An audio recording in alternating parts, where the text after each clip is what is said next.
மேற்கு தொடர்ச்சி மலையில் உற்பத்தியாகி ஓடி வருகின்ற நம்பியாற்றின் கரை அருகே திருநெல்வேலி மாவட்டத்தில் ராதாபுரம் அருகே திருவம்பலபுரம் என்ற ஊரில் அமைந்துள்ளது ஆத்தங்கரை பள்ளிவாசல்.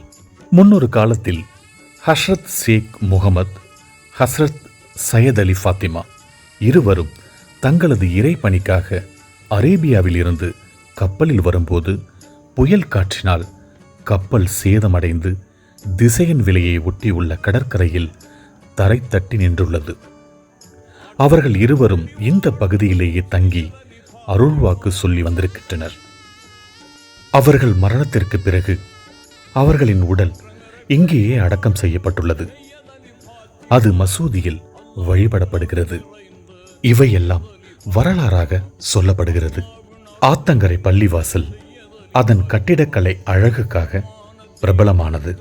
ஹசரத் சையத் அலி ஃபாத்திமா மீது கொண்ட பற்றால் இப்பகுதியில் உள்ள ஏராளமானவர்கள் தங்களது பெண் குழந்தைகளுக்கு சையத் அலி ஃபாத்திமா என்று பெயரிட்டுள்ளதை அதிகமாக காணலாம் என்றும் சொல்கிறார்கள். இந்த பள்ளிவாசலுக்கு வரும் மக்களுக்கு தங்களது நோய் தீர்ந்து குணமடைவதாக நம்பிக்கை உள்ளது. வேண்டுதலுக்காக ஆடும் கொடுக்கிறார்கள். இங்கு வரும் மக்களுக்கு அன்னதானமும் வழங்கப்படுகிறது.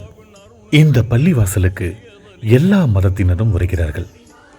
வேறுபாடுகளால் பெருகிய முறையில் பிளவுபட்டுள்ள உலகில் ஆத்தங்கரை பள்ளிவாசல் நம்பிக்கை மற்றும் ஒற்றுமையின் அடையாளமாக நிற்கிறது. இந்த பள்ளிவாசல் மூலம் இலவச கல்வியும் இலவச மருத்துவமும் செய்யப்பட்டு வருவதாகவும் சொல்கிறார்கள். ஆண்டுதோறும் பிப்ரவரி மாதம் இங்கு கந்தூரி திருவிழா வெகு விமர்சையாக நடத்தப்படுகிறது. இந்த திருவிழாவில் அனைத்து சாதி மதத்தினரும் கலந்து கொள்கிறார்கள். இந்த பள்ளிவாசலுக்கு சென்று வரலாற்றையும் வழிபாடுகளையும் மக்களையும் கண்டு வந்தது நல்ல ஒரு அனுபவம்.